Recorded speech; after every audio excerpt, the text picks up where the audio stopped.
Hello and welcome to the Court Case Podcast. This is the second episode of us on tour in interesting locations, and today we are live from Lewes Prison in the south of England, and we're going to be talking some interesting crime stories for you today. It's me and Sweet Tea. It is. Hello. And here we go. It's all happening right after this.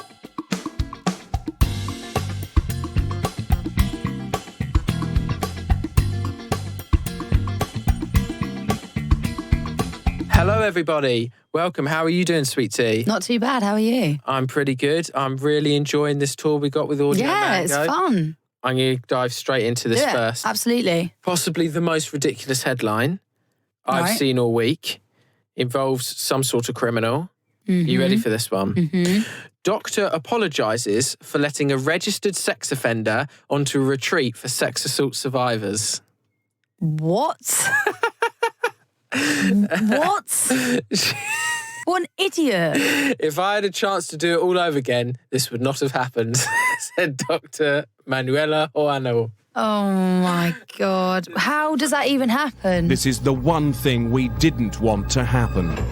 It reminds me of that episode of Brass Eye. I don't know. I want to find out. She's running a Project Trauma Support, and she says she regrets her decision to allow a registered sex offender to peer mentor a group of sexual assault survivors with post-traumatic stress disorder. So she was like, I'll get someone that actually committed sexual assaults to mentor these victims. Oh, you just can't make it up. No. What an idiot. 7 female first responders and Canadian Force veterans shared their story publicly. They said their trust was violated by Dr. Manuela because she failed to tell them their peer mentor recently had been convicted in 2 separate cases of sexual assault. Oh my God. She says, I'm deeply saddened by the compounded hurt and pain that having a registered sex offender as a mentor on our programme for sexual assault survivors would cause for these people. I'm glad that he regrets it though. I know. If I had a chance to do it, oh no, it was a woman that organised this. Oh, Yeah, I know. The more compassionate gender. apparently. Clearly not. If I had a chance to do it all over again, this would not have happened.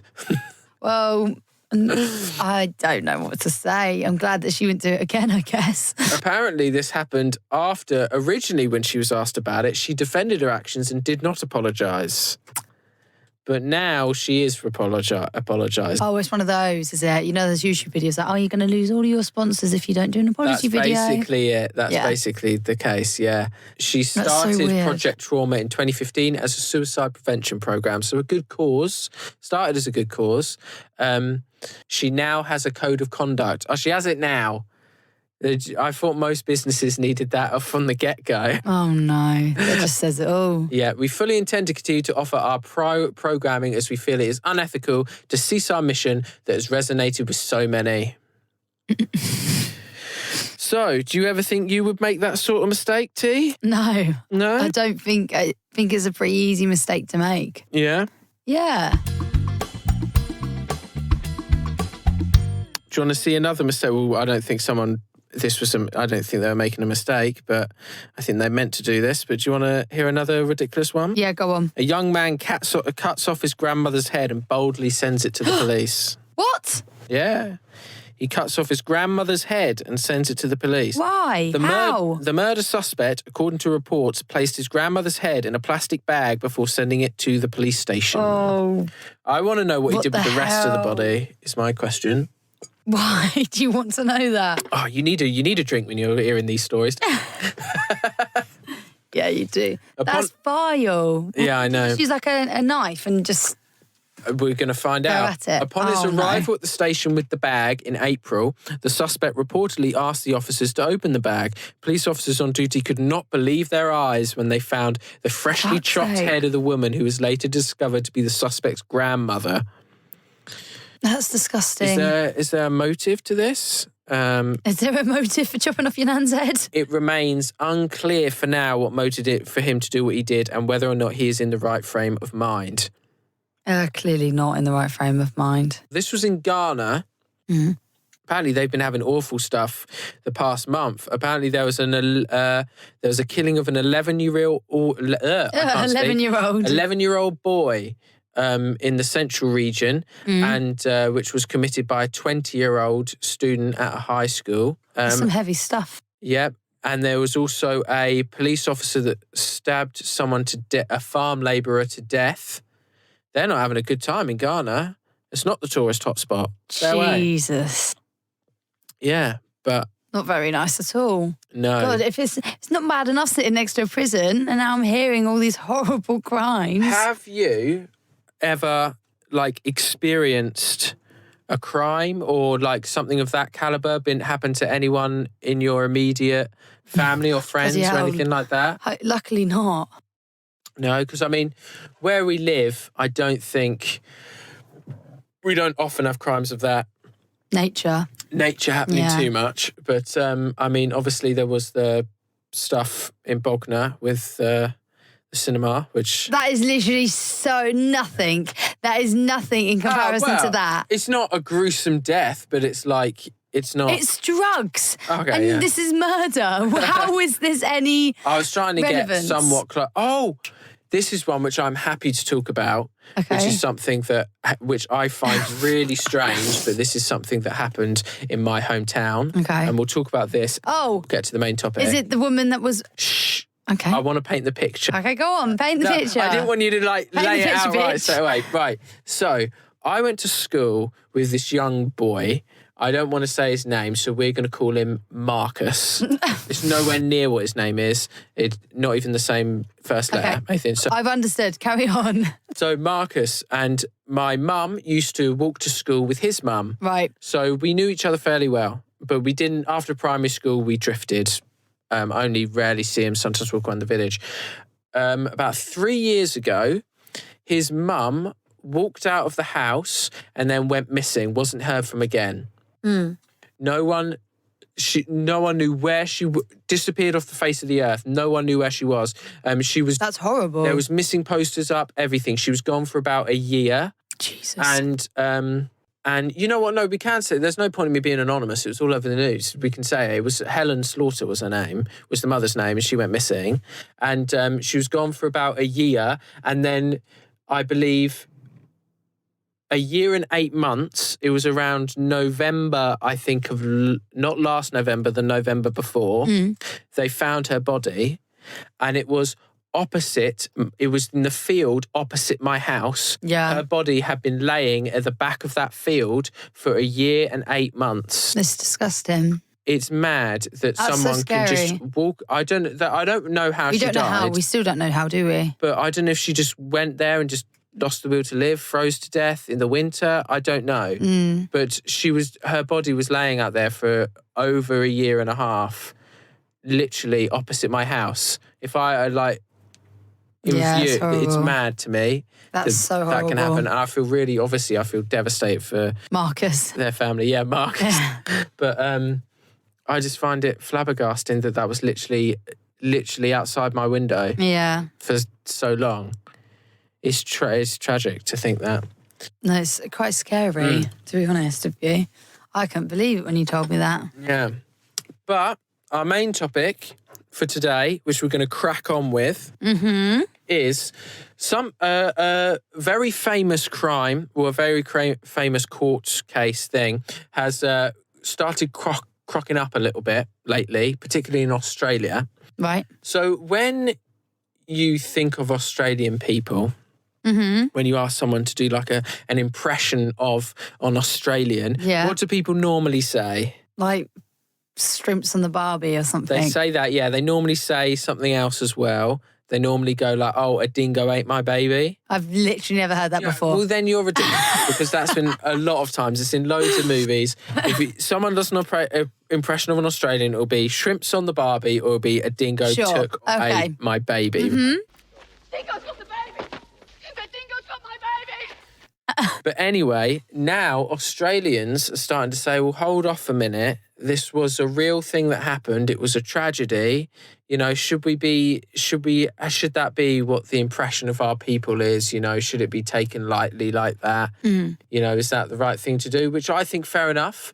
You know, when people say, do an impression of someone from Britain, you don't go, "Okay, governor, Prince Di's just been run over." You don't really do that, do you? So, No. because, well, obviously that was a tragedy, wasn't it? It was a tragedy. She was the people's but... princess, T. Yeah, I know. You said Prince Di. Yeah. It's Princess. Oh, yeah. Well, Princess, idiot. Will Princess Di then? Hence Sorry. my confusion. Oh, I see. But anyway, the dingo took my baby thing was a real case. It was a wrongful conviction case from the 1980s. And have you ever heard of it? No. You've never heard of it. It spawned a movie, which I brought with me for reference for the cameras, called A Cry in the Dark, which I think is a very chilling name. I like for the movie. And it's got Meryl Streep and one of my favourite actors, Sam Neill, in it. She got Oscar nominated for this. Yeah. And I watched it the other day as research, and I understand why she got nominated, because she was fantastic in that. Oh. And I watched... Did she not win? Did she get nominated? Just got nominated. Oh. But Meryl Streep has gone on to win at least one Oscar, I think, before. But I did 5 pages of research, and I watched a documentary. Here we and go. So I'm gonna, because you've never heard about it before. No. I want to hear your genuine reaction to this case and the miscarriage of justice and how horrible an event it was. And I want to get your reaction, and also it's a very famous case. I think it would be interesting to talk about as like a cold case. Well, it's not a cold case, but we've done previous cases. Absolutely, go. So, this was the biggest criminal case in Australian history when it happened. Right. Okay. Also, one of the things was it was the first case in Australia to have the courtroom broadcast on TV. Really? All of the court cases were on TV, yes. Oh my God. So it's a solved case. We know what happened, but there's a lot of people that refuse. There's some people that refuse to believe the verdict still to this day. Yeah. Even though it's very cut and dry. So the victim is a 9-month-old girl called, no, not even 9 months, 9-week-old girl called Azaria Chamberlain. Right. This is the victim in this case. And you've got the 2 parents, Lindy and Michael Chamberlain. They got married in 1969. Now, they were members of this church. It's a Christian church, but it's a slight off-breach of Christianity, and they're called the Seventh-day Adventist Church. Now, they were a slightly controversial church at the time, but the only reason they were controversial is because they strayed from Christianity a little bit. They weren't like Scientology where you had to pay, or it wasn't that culty, really. It was just because they were Christians, but not really, and that's why some people didn't like them. Now, this family, the mum and dad, Lindy and Michael, they had 2 kids already. They had a first young boy called Aidan, and they had another young boy called Reagan. So they'd already had 2. Sorry, I thought it was Regan or Reagan, but it's Reagan. Oh. Aidan and Reagan. Oh. And then they had this little girl, Azaria. Lindy always wanted a girl. She always wanted a little girl for herself. Mm-hmm. She was ecstatic when Azaria was born. She was born on the 11th of June, 1980. So she was over the moon. But the joy was obviously short-lived. Yeah. So 9 weeks after little Azaria was born, they decided to go on a camping trip. Now, all of them they go to a campground near Uluru. Now, you know where this is. Do you know Ayers Rock in Australia? That huge big rock. It's the biggest rock in the world. So they go to a campground near there. And they're really nice. They arrived on the 16th of August, 1980. The first day was pretty normal. Michael was a bit of a photographer, so he was taking pictures of the kids climbing on the rock and exploring the place and everywhere. And Lindy just hung with little Azaria, the newborn, sort of back at the camp or watching them from afar. Azaria is such a nice name. I've not heard that before. It's a lovely name. Yep, and the name comes into the case a bit as well. Oh, okay. But it is a lovely name, Azaria. On the night of the first day, there was a barbecue at the campground. So the Chamberlains were gathered with all of the families. They were meeting each other. They made friends with some other families that were there, and they were all sort of having a barbecue together. The Chamberlains chat with another couple called Greg and Sally Lowe. They're also there with their one child that they've also got. They've got a 10 and they're chatting. At 8 p.m, Sally would go on to say that she headed to the bins to put some rubbish away and she noticed a dingo behind her. So this is the other couple, Sally. So she goes to put some bins away. She notices a dingo. You know what a dingo is? Not really. Explain it. A dingo is a wild dog in Australia. Oh, okay. So they're sort of browny coloured. They're probably about the same size as like your dog, a German Shepherd, maybe a tiny bit smaller. Right. But they're sort of, they're like a wild dog, basically. Got it. The closest we've got is maybe a fox, but they're definitely bigger than foxes. They're about German Shepherd size. Sally went to put the rubbish away. She noticed a dingo. Now, dingoes at the time, before this case, dingoes at the time had the reputation of being fairly shy and timid, and they wouldn't normally attack people. Yeah. That's the reputation that those animals had. Mm-hmm. So at the same time as Sally's taking this rubbish at the barbecue, Mike and one of his sons, Michael Chamberlain, are throwing food to a dingo by the barbecue, and Lindy notices and asks them to not encourage the animals. Right. And Lindy decides to put Azaria to bed at the back of the tent and returns to the barbecue.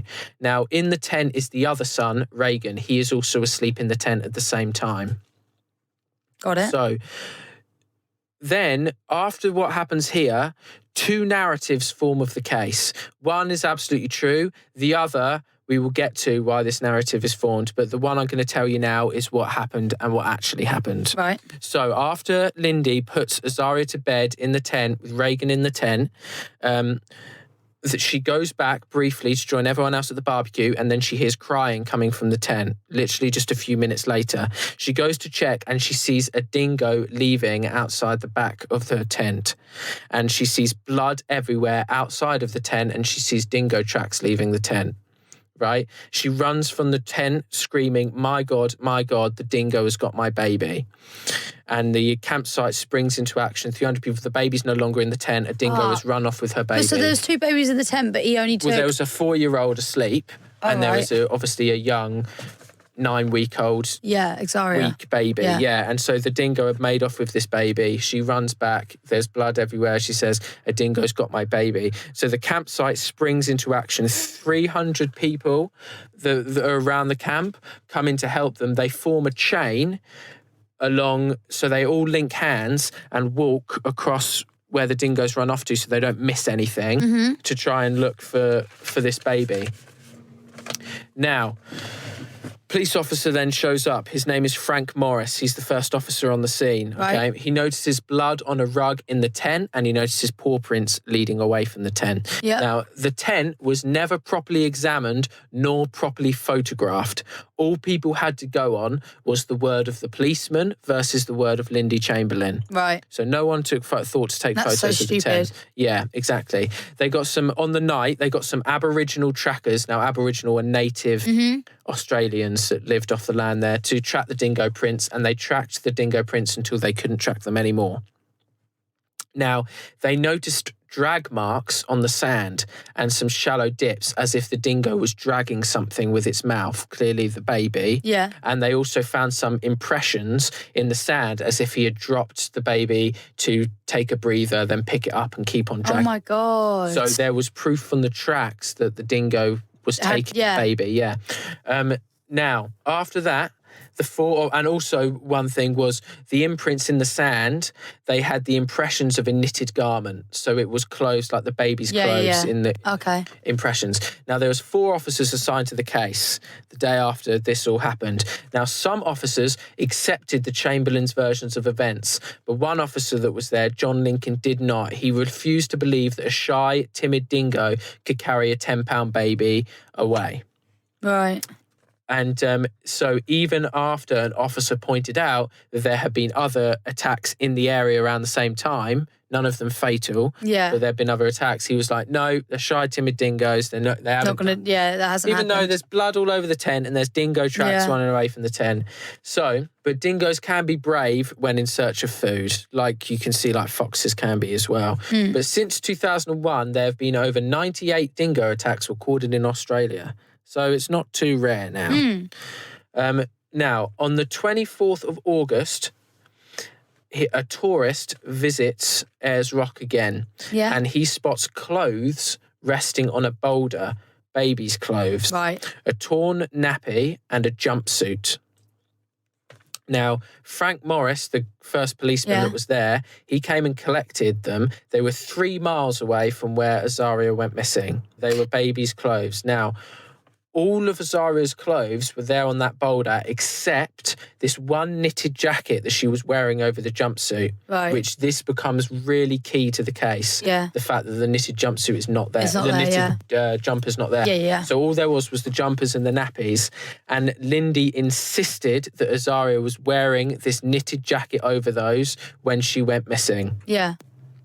Now, Frank picked up the clothes before taking pictures of them. Now, if you visit a crime scene, you've got to take pictures first. What was this Frank doing? Yeah, God's I know. sake. He was an idiot. And basically, now that he picked them up first, the photos that he's taken cannot be used as evidence because it's a tampered crime scene. Yeah. So that's now from here, the case takes a strange turn. You know, you've watched those documentaries on Netflix like Trial by Media and stuff. Mm-hmm. When the media gets involved in this case, it becomes ridiculous. Yeah. Now, people analyse everything about the Chamberlain family. They take in their religion, they take in what they were wearing, how they were speaking.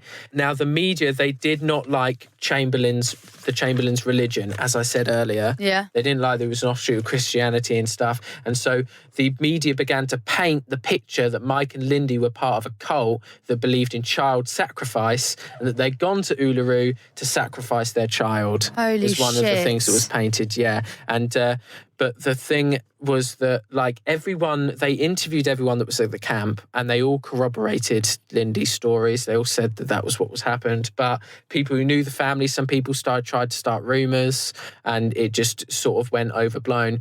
Now, another thing that happened, which is what I said earlier about her name, is what the media decided to make up a lie that the name Azaria means sacrifice in the wilderness. Does it though? No, it does not. Right. It actually means help of God. Just a standard sort of Christian name. So that was something that got spread. And so people started painting the narrative that they had gone there to sacrifice their child. Yeah. They even said stuff like all of the pictures of Lindy, she's wearing dark clothes. That means she's like a human sacrifice or whatever. Oh Stupid. my God. Yeah. As if they're not already going through enough. Yeah. Everything this couple did was watched and analysed by the media and the general public. Yeah. Now, in February 1981, the coroner concludes on live TV. So like I said, this was the first time of its kind in Australia. I don't know about the world, but definitely in Australia, that they put this on TV. But the coroner, so the guy who sort of sums up the case and decides everything, he said that a dingo killed baby Azaria. He confirmed that. But he concluded this despite there being no physical body to actually examine. But of course there wasn't one because the dingo took it. But all of the evidence with the leads up to it. thing, Yeah. But he also concluded that after the attack, he said that the body was taken from the possession of the dingo and disposed of by an unknown method, by a person names unknown. So he's concluded that a dingo has taken the baby, but a person took the baby away from the dingo and buried the body somewhere else. What? I don't know why he's come to this conclusion, but that's the conclusion that he came to. But during the coroner's report, this man was extremely critical of the police investigation. He said he blamed everything on the police. He blamed everything on the fact that he tampered with the thing seen at the boulder, that he didn't take pictures of the tent. He said that the whole investigation was shoddy. It was ridiculous. It should not have been treated this way. Now, after this, the media went nuts and the police tried to do damage control. They were getting an awful rep after what the coroner said. So the police decided that they wanted to shift the blame onto someone else. So they decided to create a new task force and reopen the investigation again. And they wanted to prove that Lindy was guilty of killing her child. Oh my God. So this investigation, what was awful about this investigation was they were not out to prove the truth. They were out to prove that she was guilty. So if you have tunnel vision on one thing, you are going to find stuff to fit that one thing, no matter what it is. Absolutely. So what happened next was they came up with a theory that this is the second narrative. So that after she put Azaria to bed, she didn't actually take her to the tent. Their theory is that she took her to the car where she slit the baby's throat. Which they are proving by this V-shaped cut on the jumpsuit, which is from a dingo, but they're saying that it's from scissors, right? And then they said that Lindy returned later to bury the body and put the clothes on the boulder as a decoy, which fits with what the coroner said about someone taking it from a dingo.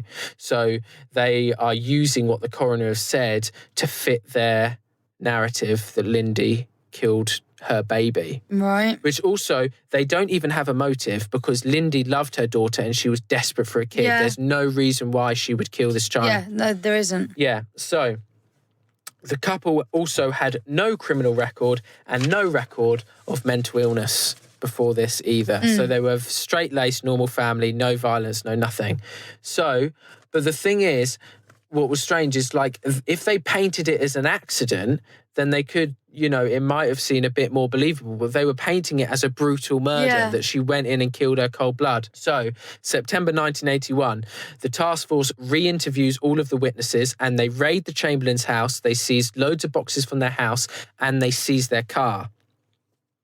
Now, the forensics team finds traces of blood in the car and they find traces of this thing called fetal hemoglobin.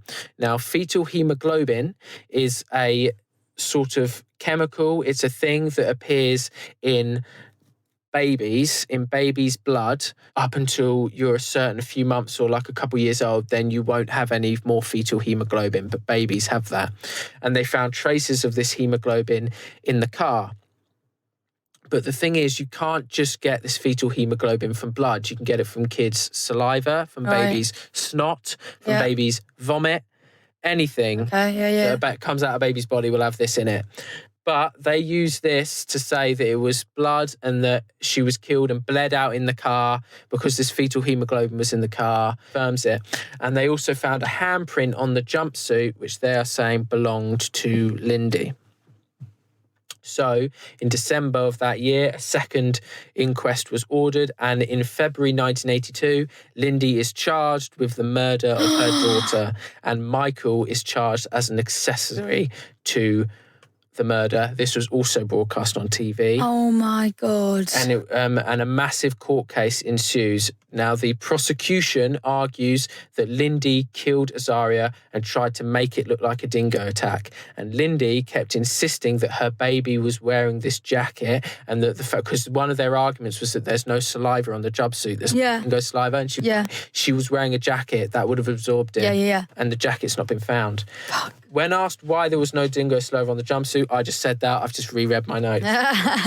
So the prosecution is saying that this jacket did not exist. Now, in October 1982, Lindsay is sentenced to life imprisonment without parole for the murder of her daughter. And that she didn't commit. And Mike is given a 3-year suspended sentence, which means it's a sentence where you've got to stay at home because they had 2 kids. Yeah, of They course. said that he can have a suspended sentence.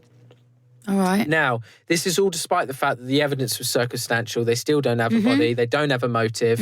It's the most ridiculous verdict ever. I watched the movie, and also apparently this was on the live inquest thing. The judge, who obviously it's not the judge's choice, it's the jury's choice. Yeah. But when they came in and gave a guilty verdict, the judge literally, he went, "I'm sorry, you're guilty. Like, this is what the jury said." Apparently he was really apologetic. Like, he knew that it was, and he was like, "You've got life in prison." Which is awful. And so Sally Lowe, who was at the campsite, she heard the baby crying after Lindy put her to bed. So the narrative doesn't even work out. So if she had killed the baby, she wouldn't have heard anything when Lindy came back to camp. So it doesn't make sense. And also, apparently, when they re-interviewed the witnesses, a camper had said that he had heard a growl from the tent. So there was a dingo in there. And all of the campers still support the Chamberlains to this day. That's good. But the police didn't care about that. Also, the blood in the tent, that doesn't match the car theory, because why would there be blood in the tent? There was canine hair in the tent and on the jumpsuit. Canine is dog. Yeah. So that doesn't make sense. So the Australian media have a field day when Lindy goes to prison, but the story never really fades away from public interest. And I'm on my last page here. Oh my God.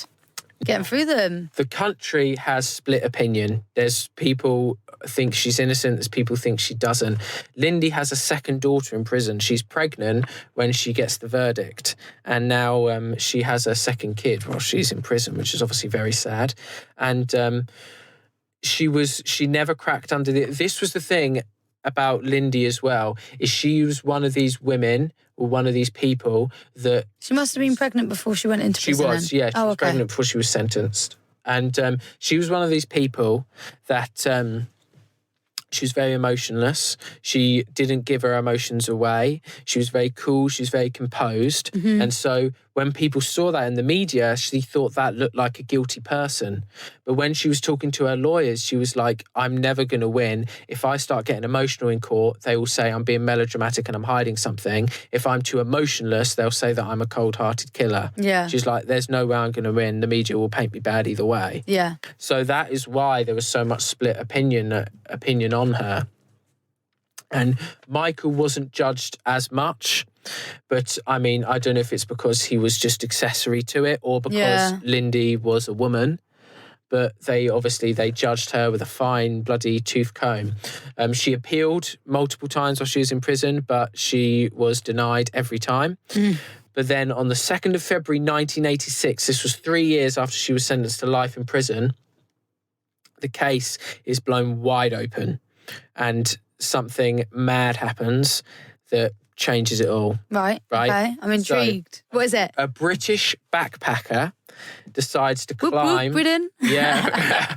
Well, to be fair, if this guy didn't do what he did, Lindy would probably be in prison right now still. Okay. He was climbing Ayers Rock and he fell to his death.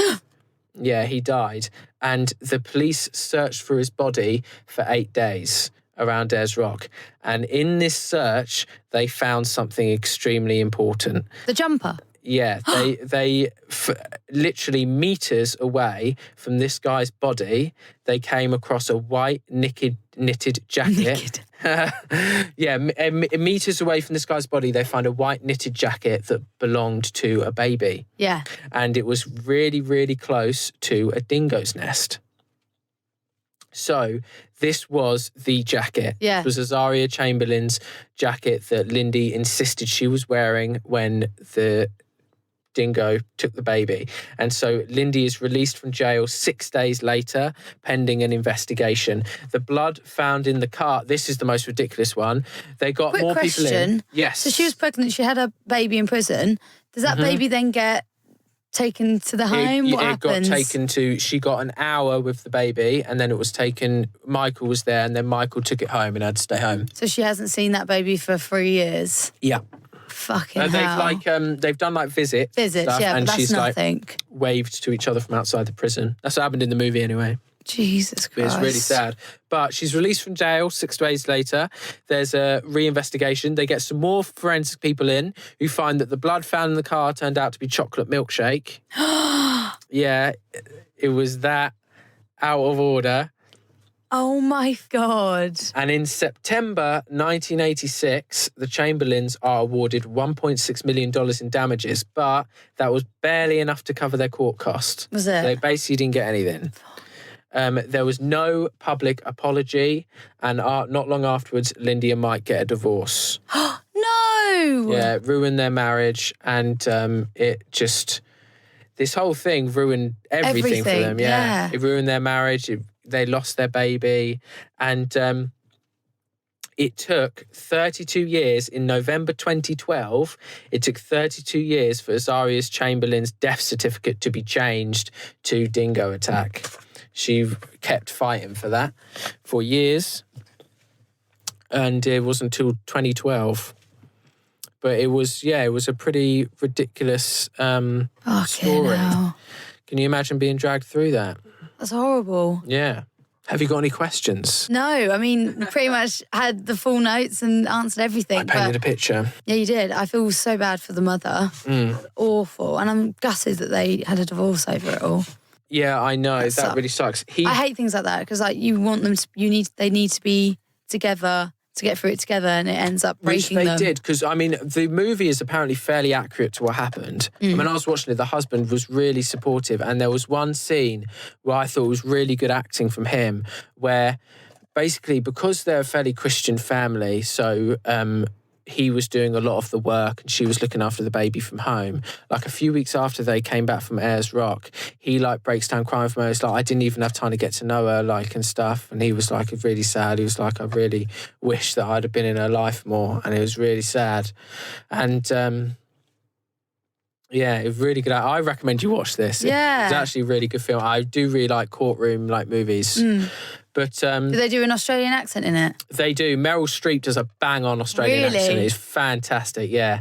Wow. She's very good. She's fantastic. I mean, he is from New Zealand, so it's not too much of a stretch for him to do an Australian accent. But no, I can't imagine what it was like. And also the media and the public judging your every move. Fucking hell. And stuff. And like what you wear and how you act and where you live. It's just that was the thing. The fact that she put makeup on and wore like smart dresses to court, that was got her judged on. They're like, clearly she's not a grieving person. She should be looking dishevelled and like just in joggers and a jumper. Exactly. So it's like, it's completely screwed. Bless her. Yeah. But that was another... Well, she probably doesn't even have a normal life after that either. He is now sadly dead. He died in 2017 of leukemia. Right. She remarried. Oh, okay. So That's she's great. got a new husband. I don't know about the kids. Yeah. I know that it was another girl that she had. Yeah. She was in prison. The baby was a girl and she's grown up. And I think she did a documentary where she visited Ayers Rock and stuff and talked about it. Whoa. But she's written a book about it as well, I'm pretty sure. But I recommend this movie to anyone that is interesting. But it's one of the worst miscarriages of justice I think I've ever seen. I mean, Jeffrey Deskovich's bad but that was as well. awful too. But at least his one probably didn't have countrywide like media attention. Well, we didn't know about it. Yeah. So all of Australia was talking about this one, and the world. It's gripped the world as well. And now people are much more serious about dingo attacks and things as well, like that. Luckily. Who would have thought it, hey? A dog actually ate someone's baby. If they're hungry, they're hungry. I am intrigued though to how the other clothes ended up on that rock then. Well, the only thing I think is unless obviously... it was dropped on the way and someone just put it there. No, what I would think is I don't think it was a big boulder. It was just sort of a rock quite low to the ground. I would assume the dingo got up on the rock with the baby, tore its clothes off of it, and, did what it wanted to do. Yeah. I wonder why as well. What, why the dingo did it? Yeah. It was hungry. Yeah, I know, but like there was two options there. Oh, well, yeah, but I mean, the baby was so young and weak and stuff. A 4-year-old boy, its bones are a bit stronger. It's a bit more You think active. they're that clever to know that? Yeah, I do. Really? Yeah, animals will know which one's weak and which one's not. Definitely. That's so scary. Yeah, I know. But there's been there was a dingo attack recently in the news, actually. It was literally 2 weeks ago. So they're quite scary, vicious animals They then. can be, yeah. A baby was airlifted to hospital in a helicopter because a dingo took the baby and the husband ran after it and managed to catch up with it and rip the baby out of the dingo's jaws. The baby's okay. The baby's alive, but it's got like really deep marks and everything. And oh my God. Yeah. What happens if it's the same dingo? I doubt it's the same dingo. This was back in like 1980. But that's one thing as well. Imagine being the husband or the father in that situation. You get situations like this where you're not even thinking. Fight or flight, innit? Yeah. What's the thing where like in certain situations you can lift more than you think you can because it's like a life or death situation? There's a name for that. Yeah, I don't know. But that's what it would be. He probably is running much faster and just than he normally can because it's literally life or death. And he's like, I've got to get that. Imagine, once that baby's alive, I would be, well, the baby is alive right now, but as the father, I'd be like, I'm pretty proud of myself there. I went and taught. I don't think he has time to sit there and be proud of himself. Saved my baby from a dingo. I think he's probably thinking, what a messy situation. Yeah. Like, you just don't think something like that is going to happen to someone. Like, they're going out on a nice family camping trip. Next thing you know, your baby's dead. Next thing you know, you're in prison and everyone hates you. Like, one thing that I was thinking about as well when I was watching the movie and stuff, imagine if you're one of these other campers that was there. Say you're Sally and Greg Lowe, the couple they're made with. You're sat watching it on TV and you're watching them committing this Lindy murder and stuff. You're sat there like, what is going on? I was there with the police. Yeah. Like, we saw it happen. I'd feel like helpless and it'd be so weird. And I don't know why in like America and Australia these things can be broadcast on TV, but in England they're not. I don't know. But who knows? Dingoes can't go to prison though. No, annoyingly. But the people that went out, the policemen that went out specifically to make sure she was guilty, they should be in prison. Oh, absolutely. Because it's about seeking the truth. Yeah. It's not. And he touched stuff without taking photos of it, and that literally ruined the whole evidence to the case. They claimed chocolate milk was blood. Fucking hell, yeah. That's ridiculous. awful. I can't believe that. Yeah. What a mad story. I know. It's mental. I'm glad that she got out, though. That would have been the worst. Yes, I'm glad she's okay. She's good. And she got remarried. That's amazing. She did. A happy ending. I don't know who the new husband is, but I think that's a mad case. And if anyone else has any topics like that they would like us to cover in the future and discuss, Sweet Tea mostly has not heard of anything. So if you bring a story to her, she won't have heard of it, so you'll get a blank reaction every time. Yeah, I hardly watched any TV shows. Don't really know. I didn't even know what a bloody dingo was. Oh my God, yeah. I should have been more surprised at that. But like, I've heard of it, but I've never, I couldn't tell you what it looks like. Oh, okay, fair. Should we end this episode with a bit of more of an uplifting story? Absolutely. So the headline of this is Monster Duck, right? So this paralysed duck, it was paralysed because of a fox attack, but it learns to waddle again thanks to a monster quad wheelchair. Now, I've got a picture here. Oh my God, that's so cute. Bless. He's got a little monster try and he's so happy. Oh, bless. Look at his little smile.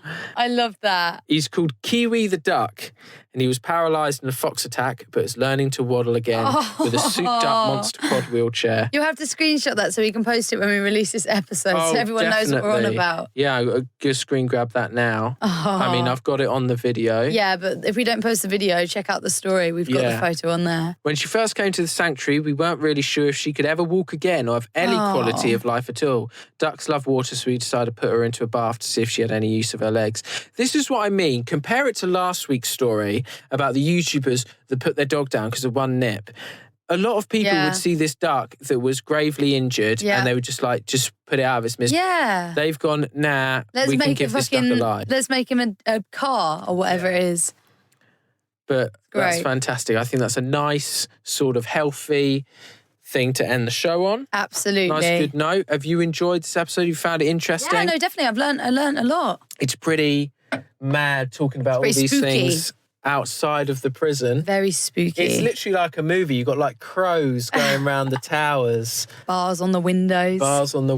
Yeah. How cool would it be if we just watched someone escape? Oh, yeah, that'd be wicked, James. Right here. Live broadcasting. Someone escaping the prison. But anyway, please follow us on our socials at Court Case Podcast. We post every day. Go on our website, courtcasepodcast.com. And we will join you guys next week for the third and final episode on tour of our tour. Yeah, this was a bit more of an educational one, wasn't it? This was a bit more educational. We're going to get some fun. We've got some more Courting with James. We've got some funny stories planned for the next one. Absolutely. Join us then next week, guys. Bye. Bye-bye.